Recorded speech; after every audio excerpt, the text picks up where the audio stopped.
যারা এই ওয়াকারুজ্জামান সেনাপ্রধান ওয়াকারুজ্জামানের উপর বিশ্বাস করেছিলেন তাদেরকে আমি একটি কথা স্মরণ করিয়ে দিতে চাই। এই সেনাপ্রধান হয় 2024 সালের 23শে জুন প্রধানমন্ত্রী জননেত্রী শেখ হাসিনার উপস্থিতিতে তাকে বেইজ পরিয়ে দেওয়া হয়। এই সেনাপ্রধান তার দায়িত্ব নেয়ার কয়েক সপ্তাহের পরে আওয়ামী লীগকে ক্ষমতাচ্যুত করে এই তিন বাহিনী মিলে এক প্রকারের হিডেন ওয়ার বলা যায় তাদের মাধ্যমে। এই বাটপারকে কি আপনারা মনে করেন যে সে দেশপ্রেমিক? সে যদি দেশপ্রেমিক হতো দেশে 5 তারিখের পরে এত হত্যাকাণ্ড হতো না।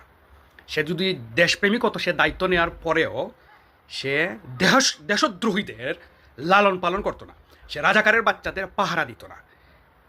সে ক্ষমতা নেয়ার মেইন রিজন হচ্ছে পশ্চিমাদের হাতে বাংলাদেশ তুলে দেয়া। কারা এই সেনাপ্রধানকে এই জায়গায় নিয়ে এসেছে? কারা সুপারিশ করেছে তাকে সেনাপ্রধান বানানোর জন্য? আওয়ামী লীগের কোন কোন বড় নেতা মন্ত্রী যুক্ত আছে এবং কারা কত হাজার কোটি টাকা খেয়েছে এই সেনাপ্রধানকে এই জায়গায় নিয়ে আসার জন্য? তাদেরকে ধরা উচিত।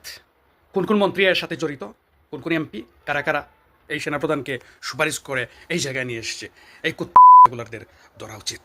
কারা এই দেশদ্রোহিতার সাথে জড়িত? আমি বাইরে মনে করি না কাউকে, এর সাথে যুক্ত এই আওয়ামী লীগের ভিতরেই আছে যুক্ত। হাজার হাজার কোটি টাকা খেয়েছে, বাইরে যাওয়ার দরকার নেই। এবং ভিতরে গুণ পোকা ধরার কারণে বাইরে থেকে ধাক্কা দিয়ে কাঠ ফেলে দিছে। আমরা কাঠের ভিতরে যদি গুণ পোকা ধরে ভিতরটা ঠুল হয়ে যায়।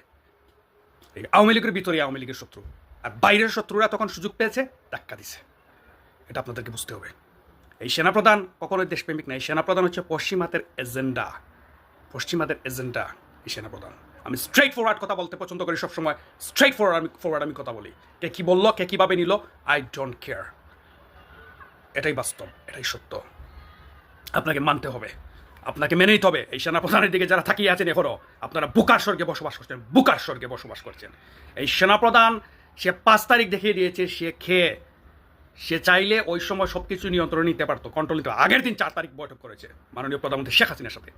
বলেছে সে সব কিছু নিয়ন্ত্রণে নিয়ে নিবে, একাই নিয়ে নিবে, সে সব কিছু নিবে, সে সব কিছুর দায়িত্ব সে নিবে।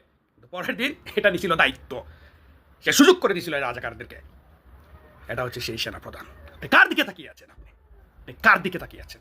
রাজাকারের বাচ্চার দিকে? এই সেনাপ্রধান, জঙ্গির বাচ্চা সেনাপ্রধানের দিকে তাকিয়ে আছেন আপনি? হ্যাঁ, বুকার স্বর্গে বসবাস করছেন। 1 বছরে কি করছে সেনাবাহিনী? গুলি করে করে মানুষ মারতেছে আওয়ামী লীগ দেখে। এটা দেখেন না আপনারা? সে পশ্চিমাদের এজেন্ডা, আমেরিকার এজেন্ডা বাস্তবায়ন করার জন্য তাকে বসানো হয়েছে। সোজা কথা।